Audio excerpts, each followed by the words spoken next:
cette assemblée générale des syndicats de l'Union départementale CGT Force ouvrière du Cantal. Alors cette assemblée générale va être animée par notre camarade Gabriel Gaudy, qui est secrétaire général de l'Union départementale Force ouvrière de Paris, qui est secrétaire général de l'Union régionale FO Île-de-France et qui est membre de la commission exécutive confédérale. Donc mes camarades, je vais rapidement lui laisser la parole, mais avant, je voudrais juste vous faire un tout petit point sur la situation. Juste avant cette assemblée générale de rentrée, nous avons eu une commission exécutive. Cette commission exécutive a produit une déclaration que nous allons donner à la presse tout à l'heure, que nous allons aussi vous distribuer, vous envoyer, car la rentrée dans le département se situe dans un contexte social extrêmement tendu, alors d'une manière générale, bien entendu, mais aussi dans le département du Cantal.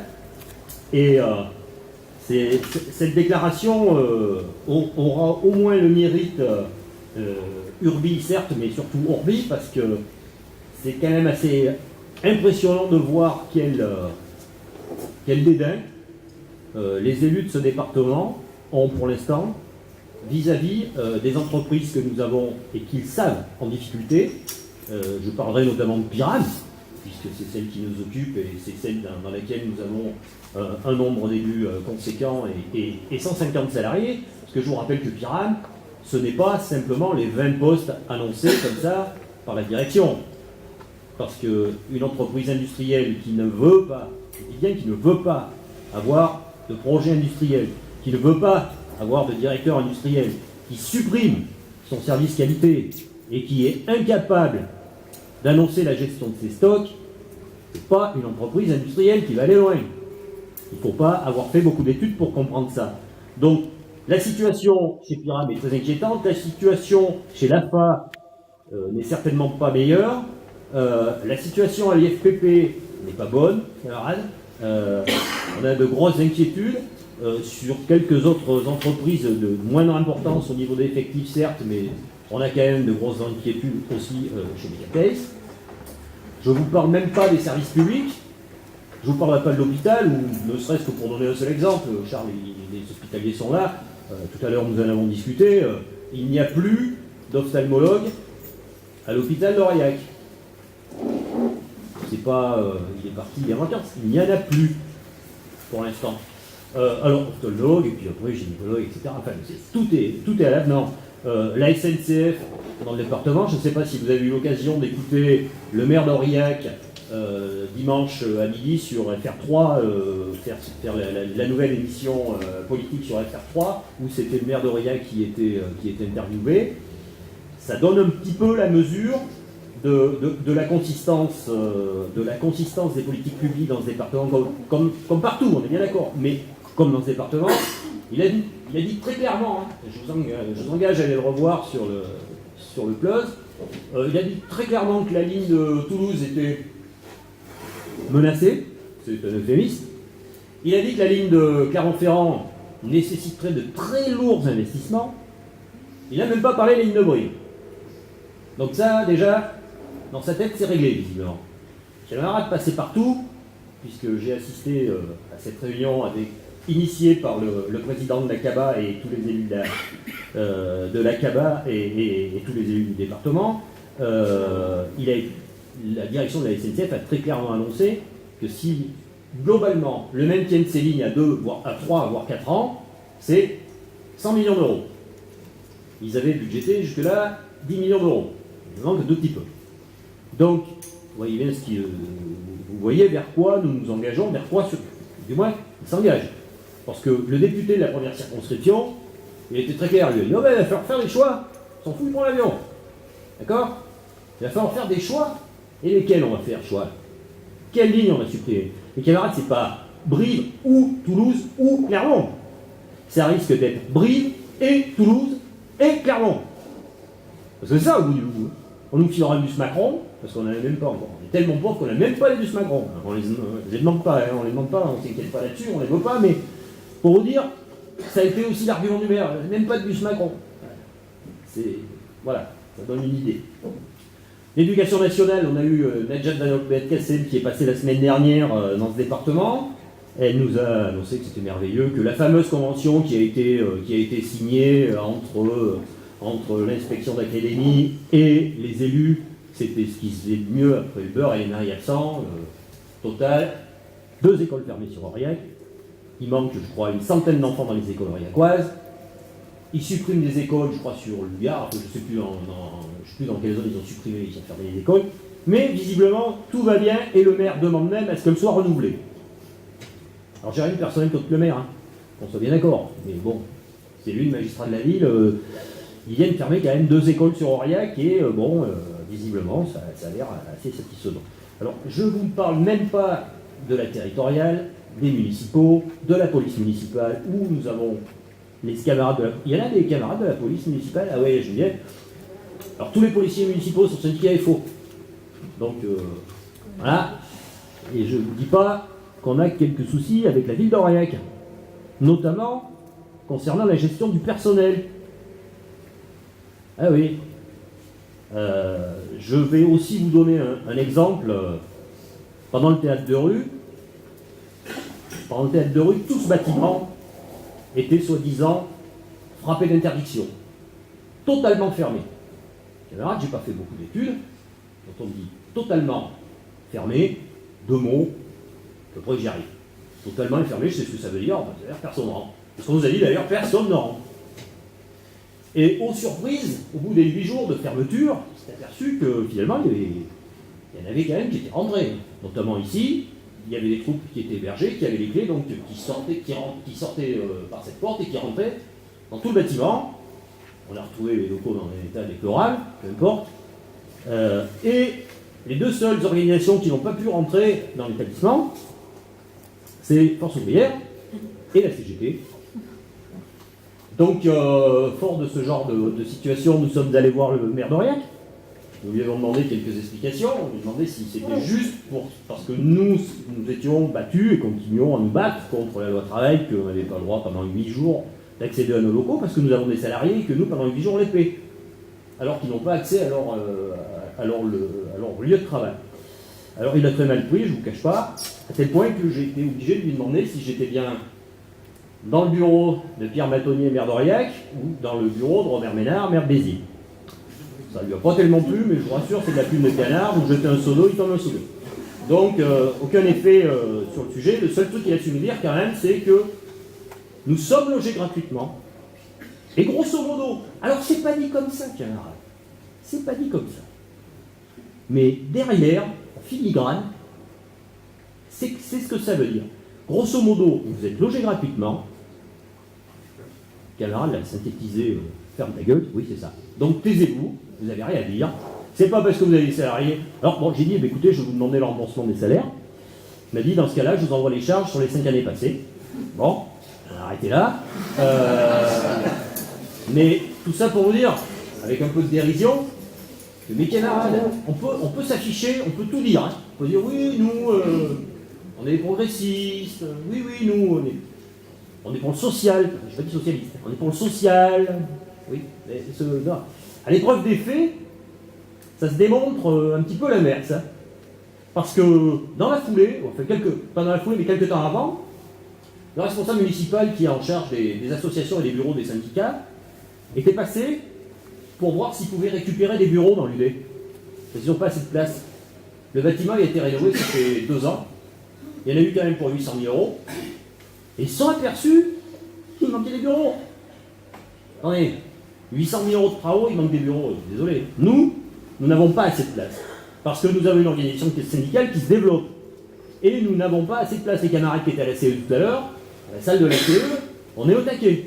Et encore, il manquait quelques camarades. Donc, il manque des bureaux. Mais là, le maire, il est très clair. Il nous a dit, si vous voulez partir, vous partez. On n'est pas obligé de vous loger.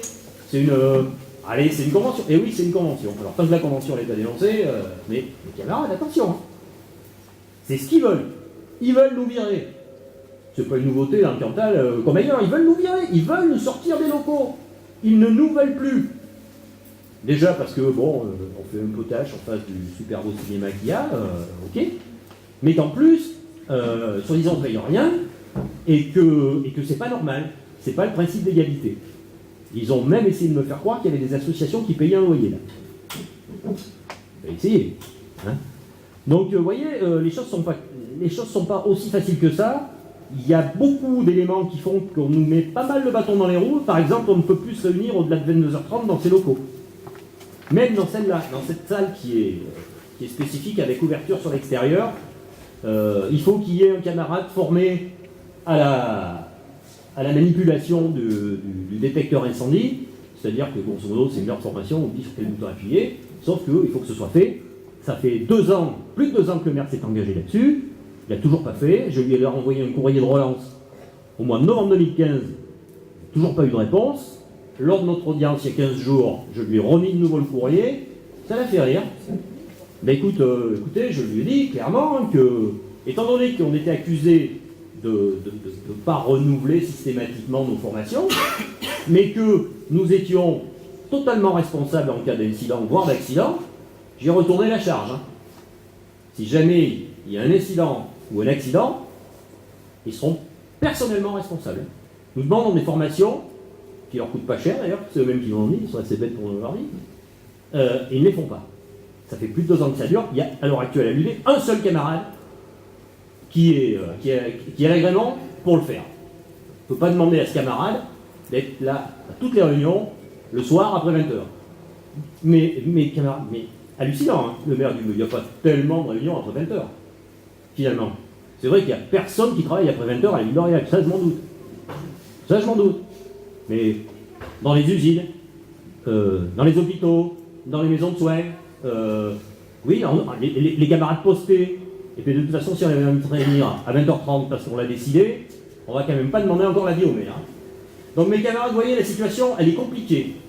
Elle est tendue, elle se tend, et je pense qu'elle va se tendre un peu plus. Surtout après la déclaration que la commission exécutive a adoptée à l'unanimité, que je vais vous lire, elle est très courte, et après je passerai la parole à notre camarade Gabriel. Je vous lis donc la déclaration de la commission exécutive de l'Union départementale des syndicats CGT Forces ouvrières du Cantal. Le gouvernement, comme ses prédécesseurs, n'a de cesse de tenter de réorganiser le mouvement ouvrier autour du concept de syndicalisme rassemblé porté par la CFDT et ses satellites. L'objectif ultime de cette manœuvre est l'intégration des organisations syndicales, c'est le corporatisme et la charte du travail de sinistre mémoire. Aujourd'hui, la seule force capable de s'opposer au massacre organisé des droits des travailleurs, c'est la classe ouvrière avec ses organisations indépendantes. L'indépendance des organisations syndicales dont nous sommes le modèle est l'élément essentiel pour défendre les intérêts matériels et moraux, individuels et collectifs des travailleurs, c'est la charte d'Amiens. La loi travail, imposée à coup de 49.3, est un avatar de plus dans le processus de pulvérisation des droits des travailleurs et dans la tentative de désintégration de leurs organisations syndicales indépendantes. Nous allons continuer de nous opposer à cette loi en exigeant son abrogation, avec tous ceux qui, comme nous, l'ont combattu, avec tous ceux qui, comme nous, ont lutté pour construire le Code du travail, les conventions collectives, les statuts et toutes les lois porteuses d'espoir pour la classe ouvrière. La commission exécutive des syndicats de l'UD-CGT FO du Cantal ne fait pas l'amalgame entre le syndicalisme de combat, basé sur des revendications clairement partagées, et l'unité d'action, vecteur de lutte des classes, et le syndicalisme rassemblé, qui n'est ni plus ni moins que l'éteignoir de toutes les revendications. Partant de ce constat, nous résisterons avec tous ceux qui pensent comme nous, avec tous ceux qui ont la volonté de défendre et de promouvoir les conquêtes ouvrières que nous ont justement léguées nos prédécesseurs. Nous allons continuer de nous battre sans répit, au nom de la classe ouvrière, n'en déplaise à nos contradicteurs. Bien, mes chers camarades, très heureux bien évidemment d'être parmi vous aujourd'hui pour plein de raisons. D'abord, parce que vous devez bien vous douter que, étant secrétaire de l'Union départementale de Paris, je ne suis pas vraiment un Parisien, mais je suis corrézien. Parce qu'en Corrèze, où on prend les unions départementales, où on prend la mairie de Paris, à certaines occasions, la présidence de la République. Moi, j'ai fait un choix, c'était l'Union départementale de Paris. Je plaisante en disant cela, parce que finalement, il n'y a pas tant de Corréziens que ça. celui qu'on a comme président de la République actuelle, il est de Haute-Normandie. Il n'est pas corrézien. Il a été parachuté. Donc ça aussi, de temps en temps, il faut quand même le remettre en place. Et nous nous reconnaissons, nous, que dans les Corréziens, et uniquement les Corréziens. La deuxième chose qui me fait beaucoup plaisir, bien évidemment, c'est de retrouver mon ami Jean-Vincent, parce qu'on se connaît quand même depuis quelques temps. On est tous les deux issus du service public. Lui, c'est un cheminot. Moi, je suis d'EDF. Et donc, à partir de là, ça noue des liens. Il y en a bien d'autres que je ne vous citerai pas devant l'Assemblée, mais il y a bien d'autres points également qui nous rassemblent et qui nous permettront, par exemple, de constater qu'à l'occasion du Comité confédéral national qui va se tenir dans quelques jours à Paris, eh bien, vraisemblablement, aurons-nous les mêmes positions dans ce que nous avons à dire pour que la ligne de l'organisation reste sur les positionnements que nous avons pris au cours des dernières périodes. Puis un troisième point qui me fait plaisir d'être parmi vous, c'est que j'ai pu aller chez Destan pour me racheter un Aurillac, parce que mon dernier, je me le suis fait piquer dans une manifestation à Paris par les gardes mobiles, qui n'en avaient pas pour faire leur casse-dalle dans leur camion. Là aussi, mais si je vous dis cela, vous voyez un peu à quoi on en est réduit. Le Destan en question, c'est pas le plus grand, c'est le petit, il fait 10 cm. J'ai été palpé par les gardes mobiles, comme quoi tout fout le camp. Et ils ont trouvé ce couteau. Et j'ai essayé de leur rappeler qu'à mon âge, et avec la tête que j'avais, je ne venais pas dans une manifestation pour tuer un manifestant avec un Aurillac. J'aurais expliqué que ça, généralement chez nous, en Corrèze, ça nous sert à couper le Cantal et à nous faire nos casse-dalles. Il n'a rien voulu entendre. J'ai essayé de récupérer ce couteau parce que j'y tenais, je ne l'ai pas récupéré. Je voulais vous dire cela par rapport au couteau, en m'amusant un petit peu là-dessus, mais vous voyez comment les choses se passent dorénavant dans les manifestations. Je n'ai, durant toute ma vie syndicale, jamais connu de situation telle que celle qu'on est en train de vivre aujourd'hui. Nous sommes dans un état policier. Nous sommes, la dernière fois, notre dernière manifestation. Nous avons quand même été 40 000 en région Île-de-France pour manifester. Il y avait plus de 10 000 forces ouvrières dans la rue. Mais vous savez, il y en a bien qui ne viennent pas aux manifestations parce qu'ils savent qu'ils vont avoir toutes les peines du monde pour pouvoir entrer sur la place de la Bastille, puisque c'était place de la Bastille que le départ de la manifestation avait lieu. Toutes les fouilles, tous les blocages de la place, avec des grandes grilles, avec des glaces, avec des bataillons de CRS et de gardes mobiles, conduit à faire en sorte que nous avons beaucoup de difficultés à manifester. Vous avez tous entendu également parler du tour qu'on nous avait fait autour du bassin de l'Arsenal à Paris, parce que la préfecture de police avait décidé d'interdire la manifestation. Et ça a fait tellement de chambard que finalement le préfet de police a été obligé d'autoriser, mais dans un circuit très réduit, de moins de 1 km, où finalement on se touchait du début de la manifestation à la fin, et où les conditions finalement de sécurité étaient encore moins respectées que lorsqu'on manifeste. Si je vous dis cela aussi, et que je vous dis que je n'ai jamais vécu cela, c'est parce que je crois, effectivement, qu'il y a une volonté profonde aujourd'hui, parce que nous ne sommes pas d'accord avec les orientations qui sont prises par le gouvernement et le président de la République, mais aussi avec des positionnements qui ont été pris avec d'autres avant. Parce que finalement, quand on regarde bien les choses, la loi travail, c'est la continuité aujourd'hui de ce qui avait été engagé sous les précédents gouvernements et avec le précédent président de la République. Même si celui-ci a indiqué que finalement, il aurait bien été encore plus loin. Oui, mais parce qu'il avait enclenché le processus. Eh bien aujourd'hui, l'interdiction des manifestations, c'est justement parce que nous sommes en désaccord et que nous avons indiqué de façon très claire que nous ne pouvions pas être d'accord avec une politique qui est en train de détruire tous les acquis. Vous savez, on fête les 80 ans du Front populaire et des congés payés. Chers camarades, on est en train de déglinguer ce qui a été construit en 1936. Par exemple, en matière de services publics, on est en train de casser la SNCF avec ce que Jean-Vincent indiquait, mais également avec d'autres dispositions qui font que ce qu'on appelait encore des filiales qui était quasiment à 100% SNCF, on est en train d'ouvrir le capital. On est en train de casser cette grande entreprise qu'était la SNCF. Regardez bien également aujourd'hui EDF, dont je vous parlais tout à l'heure. L'ouverture du capital pour pouvoir construire des centrales nucléaires en Grande-Bretagne, où le résultat n'est pas acquis. C'est-à-dire que finalement, quelque part, on chercherait peut-être à faire en sorte qu'EDF se plante dans cette opération pour la privatiser totalement. Mais en attendant, pour trouver une partie des fonds, eh bien on privatise le réseau de transport électricité. On a suffisamment de grandes lignes en Auvergne et dans le Limousin pour savoir que si tout cela est privatisé, au moment de tempête ou d'éléments de cette nature, on ne sera pas en capacité de reconstruire. Et donc à partir de là, ce sont des centaines de milliers de personnes qui se trouveront dans le noir.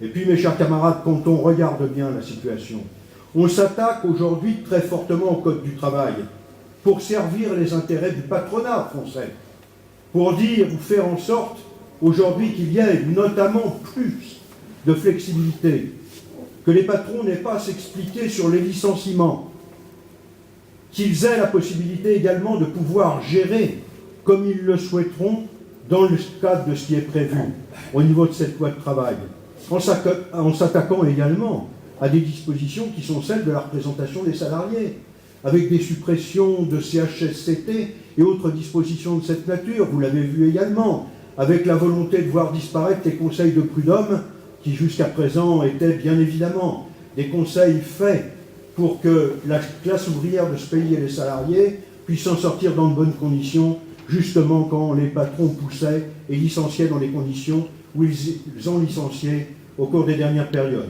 Je voudrais citer un simple exemple dont on parle beaucoup, et j'ai été heureux d'entendre parler des entreprises qui sont en difficulté. Nous aurons la possibilité, toi et moi, Jean-Vincent, de pousser pour indiquer qu'il y a bien d'autres endroits d'ailleurs qu'Alstom, dans l'est de la France, à Belfort, qui est en difficulté aujourd'hui avec ses 450 salariés. Il y a bien d'autres endroits où les choses sont en train de se passer dans ces conditions-là. Ce qui est symptomatique dans le cas d'Alstom, c'est que bien évidemment cette entreprise se porte tout à fait correctement, que des constructions de machines sont prévues dans les prochaines périodes et qu'on va leur en trouver encore d'autres. Mais on veut fermer quand même, pour délocaliser, disent-ils, dans des endroits où on pourrait mutualiser tous les moyens permettant de construire dans de meilleures conditions. Mes chers camarades, aucun travailleur aujourd'hui ne peut penser un seul instant qu'à partir du moment où on a décidé de délocaliser, il ne va pas y avoir de casse dans les effectifs de l'entreprise. Regardez également dans d'autres secteurs aujourd'hui, ceux qui sont d'ailleurs privatisés. C'est le cas des télécoms, où SFR est en train de tortiller de tous les côtés pour expliquer qu'il n'y aurait pas réellement de suppression d'emplois dans les périodes futures. Non, c'est bien 5000 emplois qui sont menacés au cours des prochaines années qui viennent. Chers camarades, c'est dans ce pays aujourd'hui un véritable fléau que ce chômage. Bien évidemment, nous constatons encore aujourd'hui que ce fléau risque encore de s'accentuer. Il risque encore d'y avoir des suppressions d'emplois de façon considérable dans le pays, dans le même temps où, bien évidemment, tout ce que nous avons été amenés à développer en matière de stratégie économique, pour ce qui concerne notre organisation syndicale, rejointe par d'autres d'ailleurs, qui était de dire qu'il fallait une véritable relance. Relance pour l'emploi, c'est la relance des salaires, c'est la relance des retraites, c'est l'augmentation générale de toutes ces stratégies qui conduisent à faire qu'ensuite, il y a davantage de consommation et donc davantage de production. Et nous luttons efficacement contre le chômage.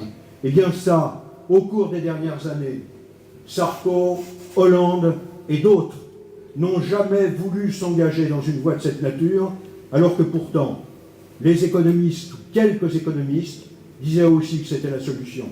Il y en a d'ailleurs davantage qui le disent encore actuellement. Alors mes chers camarades, quand vous regardez bien l'ensemble de ces situations, vous pourriez y ajouter, comme Jean-Vincent l'a fait, avec les hôpitaux, une réalité qui est bien celle des réformes engagées par Mme Touraine, mais aussi par ses prédécesseurs, avec là aussi la mutualisation des moyens, avec la nécessité de fermer quantité de services d'urgence dans le pays, même y compris en région parisienne, où la population est très dense, où il y a beaucoup de monde. On est en train de fermer des structures hospitalières en totalité, y compris d'ailleurs dans des hôpitaux qui traitaient, ce qui est encore plus scandaleux à nos yeux, qui traitaient des problèmes de maladie pour des jeunes enfants atteints du cancer. C'est le cas à Saint-Vincent-de-Paul, qui préparait ou qui gardait ces jeunes enfants qui allaient partir ensuite dans des centres de traitement comme l'Institut Gustave Roussy à l'île Juif. Eh bien, on ne regarde pas ces choses-là. On pleure quand il y a des pierres qui tombent sur un hôpital. À Paris, dans le cadre d'une manifestation, où bien évidemment la volonté profonde était de faire casser les vitres. On ne met pas des bataillons de garde mobile devant les vitres d'un hôpital si on ne veut pas qu'il soit cassé. Eh bien, on a pratiqué cette politique-là et on a axé tout le scandale des manifestations cassant des vitrines d'un hôpital public, dans le même temps où on regarde bien la situation dans l'hôpital et où on s'aperçoit justement, comme je vous l'indiquais, que des services hospitaliers disparaissent, que des hôpitaux disparaissent, que les personnels sont en nombre notoirement insuffisant et que cela entraîne des difficultés majeures. Je vais vous citer quelques exemples qu'on peut peut-être vivre également en province.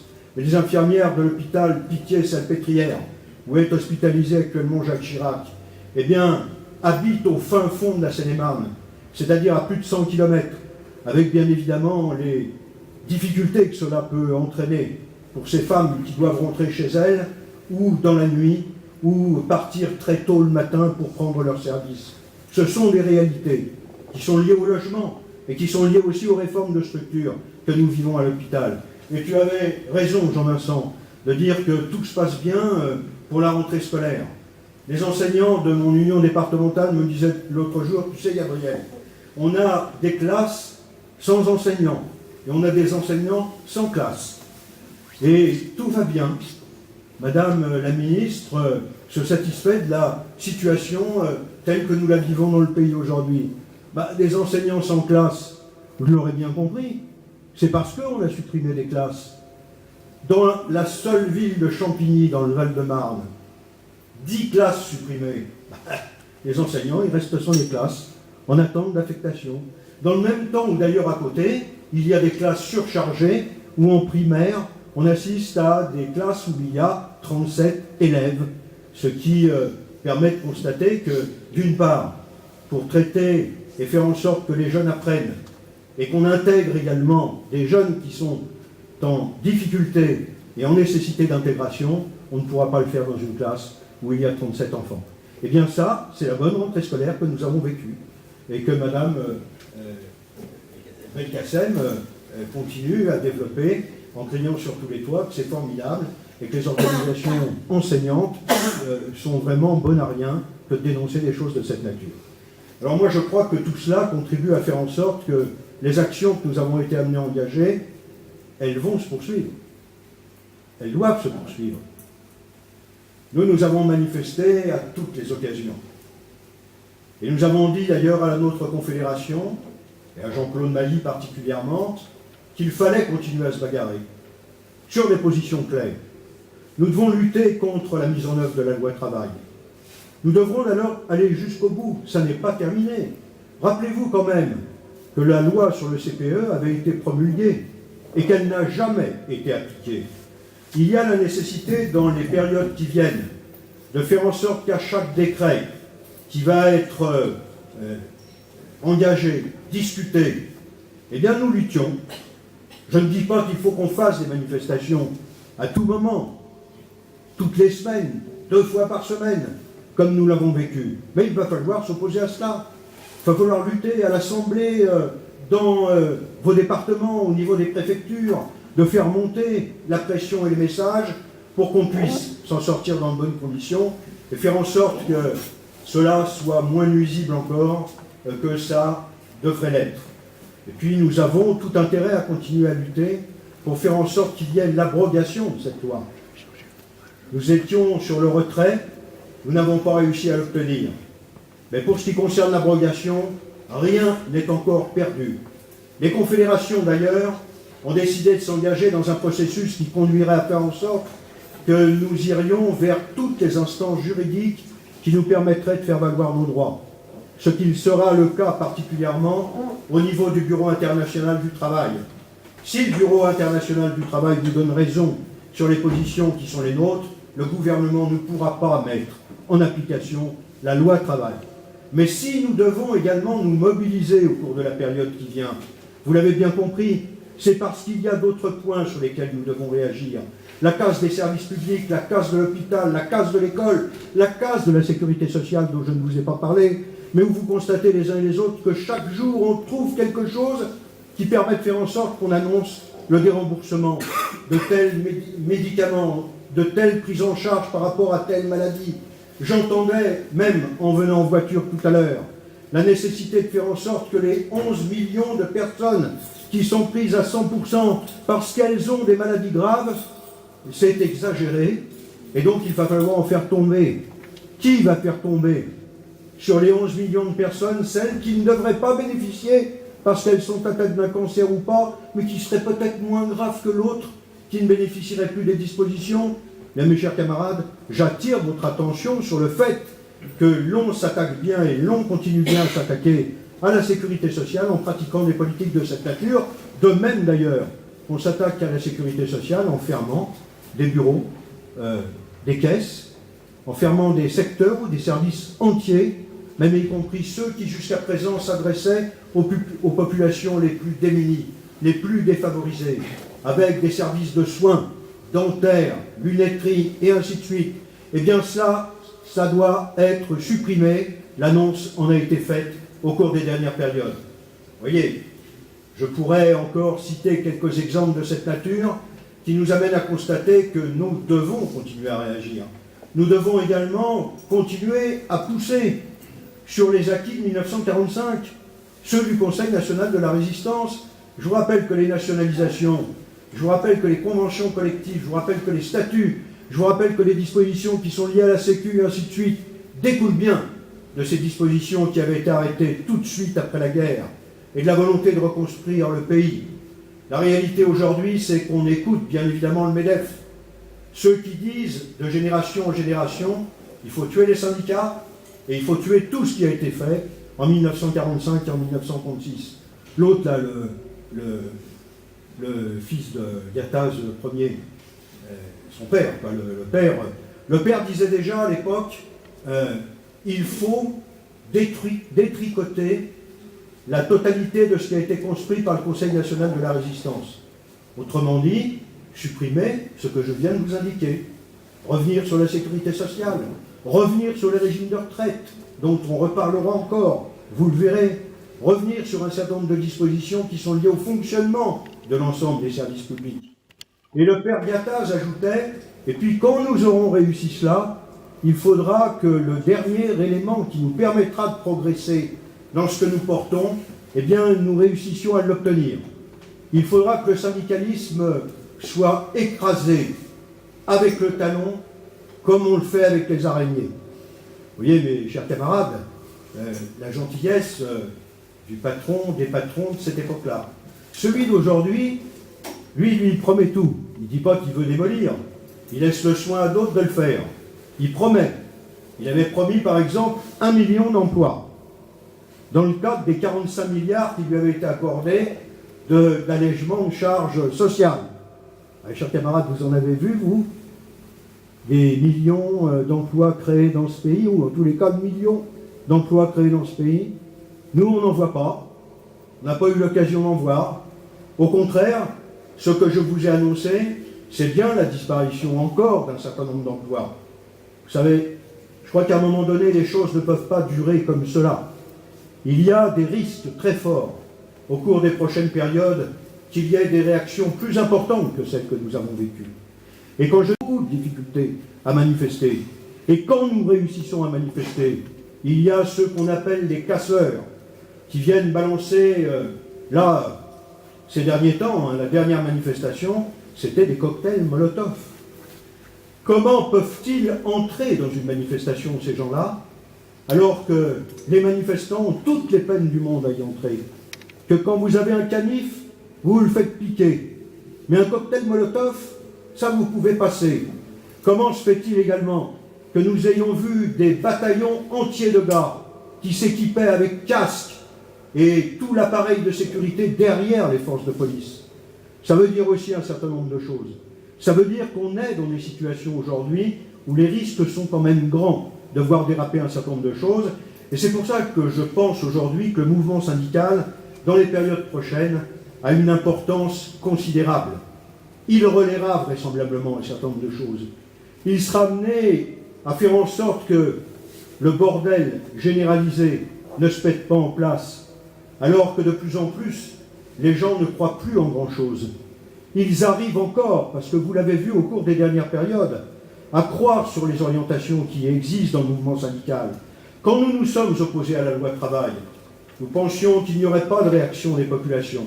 Vous avez constaté que 70% de la population française est opposée à la loi travail, et plus encore a été opposée à la mise en œuvre de cette loi travail par le 49.3. Ça veut donc dire que nous ne sommes pas isolés. Ça veut donc dire que quand nous luttons et qu'ils s'opposent à nous dans les conditions où ils s'y opposent, c'est parce qu'ils craignent le mouvement syndical. Nous devons, au cours des prochaines périodes, mais avec tout ce qui nous caractérise, c'est-à-dire le comportement de volonté que nous avons de discuter, de négocier, avec le comportement que nous avons de faire en sorte qu'on n'accentue pas les choses et qu'on n'essaie pas d'entrer dans ce processus qui serait celui de la casse systématique. Mais au contraire, il y a un certain nombre d'éléments qui font que la sagesse de notre organisation et son indépendance à l'égard des partis politiques, de tout ce que vous voulez, soit et continue à être réelle. Moi, je vais vous dire que je suis très heureux aujourd'hui que nous ayons réussi à faire en sorte que le front syndical, tel qu'il existe, c'est-à-dire celui qu'on a construit avec la CGT, avec la FSU et Solidaire, même si des fois ce n'est pas un long fleuve tranquille, pas obligatoirement d'ailleurs avec la CGT, mais plus avec les autres qu'avec la CGT. Eh bien, je crois que nous devons le poursuivre. D'abord pour s'opposer au syndicalisme rassemblé. Ensuite, pour ne pas entrer dans un processus qui conduirait à faire en sorte que demain, ce gouvernement qui veut nous intégrer dans les dispositifs de l'État, qui voudrait qu'on collégifère, qu'on écrive les lois avec eux, ne puisse pas l'obtenir. Et nous le ferons si nous sommes toujours en relation et si nous nous battons pour défendre des revendications qui soient communes, explicites, comprises par les travailleurs de ce pays. Et moi, je me félicite que depuis quelques années, nous réussissions à travailler avec une CGT qui, comme je l'ai dit dans la dernière période, nous ne sommes plus à la période de la guerre froide et de la baie des cochons, où entre les Russes et les Américains, ça cartonnait sec et qu'on avait fait un abcès de fixation à Cuba.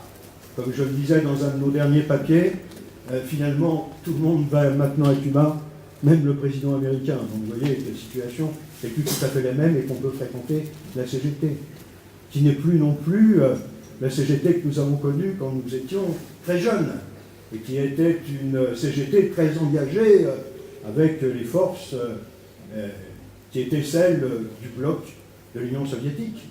Donc aujourd'hui, les choses sont fondamentalement différentes. Vous entendrez, vous avez entendu vraisemblablement parler également du déplacement de Jean-Claude Mailly à la fête de l'Humanité.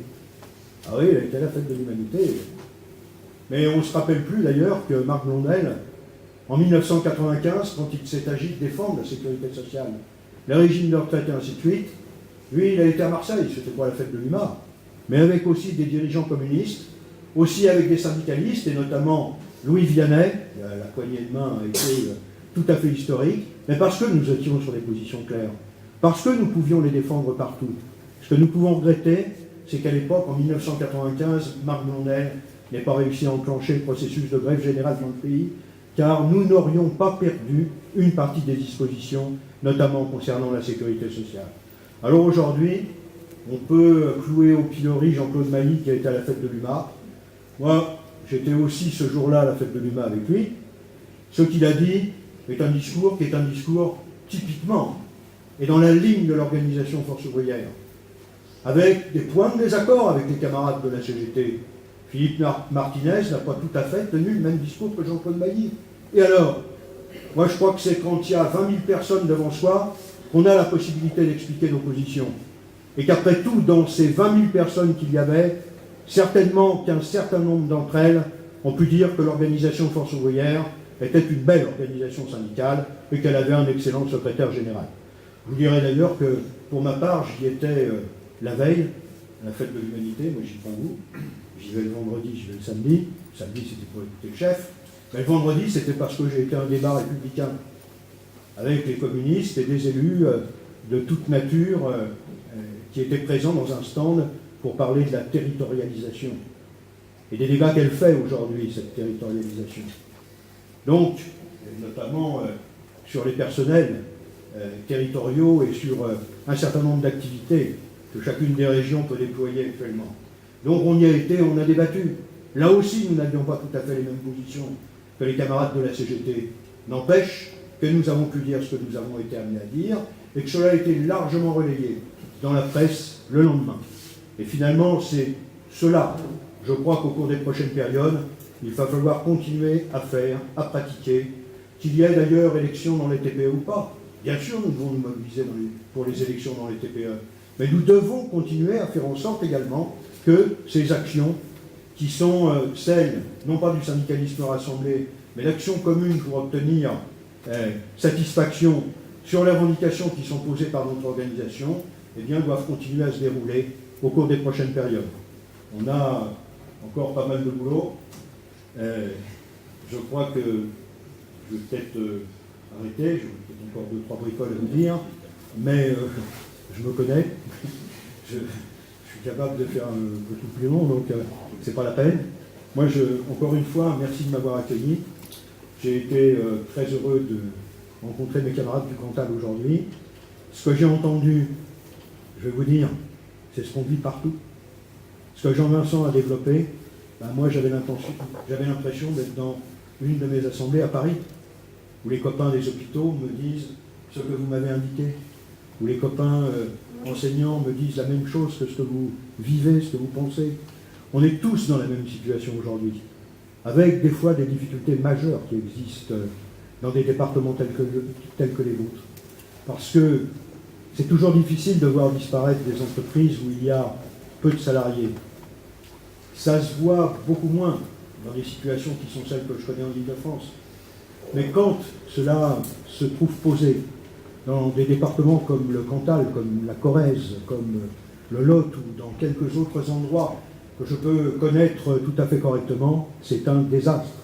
Il est économique et il est humain. Car bien évidemment, la bagarre que nous menons pour l'emploi dans ce pays aujourd'hui, c'est bien celle qui tourne autour de l'humain. Puisque la réalité des choses, c'est que les gens touchés par le chômage sont des gens qui, hélas, souvent, rejoignent le contingent et les bataillons des 10 millions de personnes qui aujourd'hui, pour une partie, vivent en dessous du seuil de pauvreté. Pour d'autres, sont dans des situations dramatiques, complètement exclues, perdent leurs emplois, perdent leur logement, perdent toutes les qualités ou toutes les capacités qu'ils peuvent avoir à se soigner, à étudier pour leurs enfants et un certain nombre de choses de cette nature. Là aussi, quand nous menons le combat contre la loi travail, c'est parce que nous savons que ça va augmenter ces 10 millions de personnes qui sont en situation extrême de pauvreté, qui sont en situation où c'est dramatique tous les jours, pour eux, pour leur famille. Donc tout cela, je pense que c'est quelque chose que vous comprenez, parce que vous le vivez dans votre département, comme tout le monde aujourd'hui dans notre pays est en train de le vivre. C'est la raison pour laquelle le mouvement syndical, il faut tous y croire, parce qu'il est gage, c'est un signe d'espoir considérable avec les positions que nous avons et que nous devons continuer à développer au cours des prochaines périodes. Je vous remercie de m'avoir écouté et sans doute que j'aurai l'occasion d'en discuter avec quelques-uns d'entre vous après cette réunion. Merci.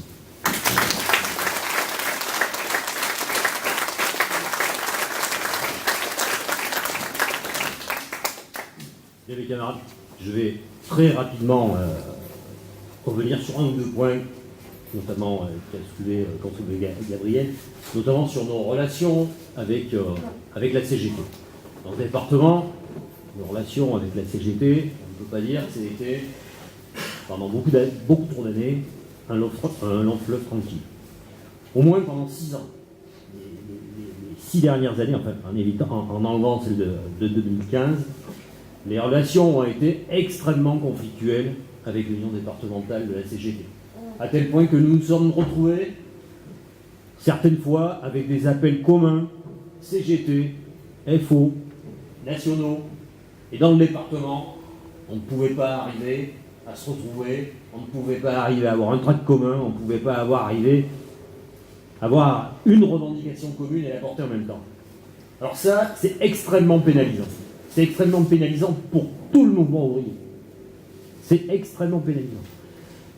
Nos relations se sont améliorées, nettement améliorées, très nettement améliorées. Nous arrivons à travailler intelligemment, tout simplement, camarades. On ne va pas inventer des mots qui existent déjà. Travailler intelligemment, comme l'a dit Gabriel, sur la base de revendications claires, partagées et portées.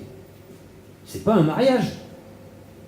On n'a jamais dit qu'on allait se marier. Nous, on est pour l'union libre. Hein. D'accord? Donc, c'est des revendications claires, des revendications partagées et qui sont portées en commun. Et ça, dans ce département, depuis 1 an et demi, ça donne un peu d'oxygène aux camarades. Hein. On en a parlé longuement en CE. C'est quand même autre chose de travailler, de pouvoir travailler comme ça. Parce que, pour revenir un petit peu sur la situation dans le Cantal, elle est aussi très vite, parce que je ne veux pas leur dire le débat, la presse est arrivée, mais quand j'entends dire régulièrement, oui, mais bon, il y a des problèmes dans le Cantal, un peu moins qu'ailleurs, Gabriel l'a dit. On ne pouvait pas avoir meilleur camarade pour nous expliquer la situation qui est vécue dans une des plus grosses unités de France, l'unité de Paris et l'Union régionale Île-de-France. Il vous l'a dit textuellement, ce qu'il entend ici, ce que nous vivons ici. Alors après, c'est une histoire de volume. Mais c'est exactement la même situation à Paris, à Lyon, à Marseille, à Toulouse, à Bordeaux, à Colmar. Donc mes camarades, arrêtons de laisser passer certaines, des effets de langage. Oh ouais, mais on est dans le Cantal. Non, ça c'est pas acceptable. Ça, mes camarades, c'est l'apologie de la médiocrité. Dans le Cantal, comme ailleurs, nous sommes des ouvriers, nous sommes des salariés, nous sommes des fonctionnaires, nous avons des droits et nous devons nous battre pour les conserver. Parce que c'est même pas encore à l'équerre de nouveau. Hein. Actuellement, on est sur le reculoir. Et actuellement, ça fait un moment, ça fait un paquet d'années qu'on est sur le reculoir. On essaie de ne pas perdre. Donc chaque fois qu'on ne se mobilise pas, chaque fois qu'on n'y va pas, chaque fois qu'on ne va pas à la bagarre, ben on recule. Je suis désolé, canard, on recule. Donc voilà, je crois que le fait que nous ayons des contacts et des rapports normaux avec l'UD CGT du Cantal nous facilite le travail à tout le monde, à la CGT aussi. Hein. C'est pas aussi simple que ça. Comme le dit très justement Gabriel, et d'ailleurs dans l'intersyndicale qui nous a occupés pendant 4 mois, ce n'est pas avec la CGT que nous avons eu le plus d'engagement, on va dire. C'est pas avec eux. Hein. On a toujours réussi à s'en prendre intelligemment là-dessus. Mais bon, voilà, ça existe. C'est plutôt dans le sens qui va bien pour l'intérêt des salariés, du moins c'est ce que nous pensons à l'union départementale. Et puis oui, tout ce qui est en train de se passer, mes camarades, c'est ni plus ni moins qu'une déshumanisation totale de la société. L'humain dans l'entreprise, c'est un numéro. C'est un numéro. C'est pas une découverte. Mais ça s'applique aujourd'hui dans le Cantal. Contrairement à ceux qui veulent encore nous faire croire que non, pas trop quand même. Si, totalement. Et je terminerai par, bien sûr, les élections dans les très petites entreprises. Comme vous le savez, nous avons un syndicat qui regroupe et qui fédère et qui syndique, c'est son but, les assistantes maternelles. Et la camarade Elisabeth Puech, qui est la secrétaire de ce syndicat, qui est la secrétaire administrative aussi de l'Union départementale et qui est ici, va organiser, sur un syndicat qui fait quand même, au passage, 150, quelques plus de 150 adhérents, ce qui n'est pas si mal que ça, pour un petit département de Plouc. C'est pas si mal que ça, oui, parce que, écoutez camarades, les TPE, c'est très compliqué. C'est très compliqué. Nous sommes quand même, hormis Aurillac, un peu Mauriac et un peu Saint-Flour, c'est pas très dense en population. Et les TPE, moi je veux bien qu'on aille faire tous les coiffeurs, tous les pharmaciens, etc., etc. Déjà quand dans une ville comme Aurillac, quand on rentre chez un coiffeur, un pharmacien et qu'on va voir le salarié et qu'on lui distribue un prospectus, le salarié il n'est pas à l'aise, c'est tout juste s'il ne vous fout pas dehors en tant que patron, c'est compliqué. Donc nous, on va s'orienter clairement sur les assistants maternels et les salariés du particulier employeur, parce que déjà, on a un syndicat important, parce qu'on a des relais. Mais mes camarades, moi, je vous encourage et je vous invite à relayer autour de vous tout ça. Peut-être que vous-même connaissez des salariés qui vont voter pour les TPE, qu'elles soient assistantes maternelles, salariés du particulier employeur, etc. Peut-être que même vous en employez, et tant mieux pour vous. À ce moment-là, encouragez-les à voter et à voter Force ouvrière, parce que je vous rappelle quand même que c'est un scrutin qui va être régional, qu'il va y avoir une déclinaison départementale, et que cette déclinaison départementale permettra la désignation des conseillers prud'hommes en fin 2017. Parce que là aussi, tout est remis à plat. Ce ne sera plus une élection, ça coûte trop cher. Si. Les élections prud'hommes, hein. Les autres, non, ça coûte pas cher. Mais les élections prud'hommes, ça coûte cher, donc ça sera une désignation. Donc voilà, entre autres, ce à quoi va servir les élections TPE. Et puis, pour vraiment vous donner le mot de la fin, sur la territorialisation, et notamment sur la Lame-Nantes. Alors, un département comme le Cantal, qui est devenu maintenant dans la grande région Auvergne-Rhône-Alpes, c'est Lyon. Lyon, c'est 4h15 d'ici, quand tout va bien. Pour revenir, si on est au centre de Lyon, c'est au moins de 5 heures, donc un aller-retour Lyon, c'est 9 heures. C'est beaucoup plus efficace, ça va beaucoup mieux apparemment. Et tous les élus ici étaient conscients que c'était grosso modo ce qu'il fallait faire. Hein. Vous pouvez pas faire. Ah ouais, c'est pas mal, c'est super. En général, c'est une catastrophe. C'est une catastrophe. Et je ne reviendrai pas sur tout ce que j'ai dit tout à l'heure sur les services publics, mais il y a tout un tas de services qui sont transférés sur Lyon, qui ne reviendront pas. Regardez ce qu'a fait France Télécom, ce qui est parti n'est pas revenu. Hein. Et faut pas se bercer d'illusions là-dessus. Hein. Donc voilà la situation. Vous allez avoir des exemplaires de la déclaration de la commission exécutive, vous allez la recevoir. Mes camarades, je vous encourage à la diffuser, à la divulguer. Comme l'a très justement dit Gabriel, rien n'est fini, on va se battre. On va continuer à se battre sur d'autres plans, mais à chaque fois qu'il faudra sortir, il faudra le faire, camarades. Ça ne sera pas le moment d'avoir piscine, poney ou ce que vous voulez. Je sais que c'est compliqué, c'est pas facile, c'est dur, c'est embêtant, il y a autre chose à faire. Écoutez, si on ne le fait pas pour nous, personne ne le fera. Je vous remercie, mes camarades.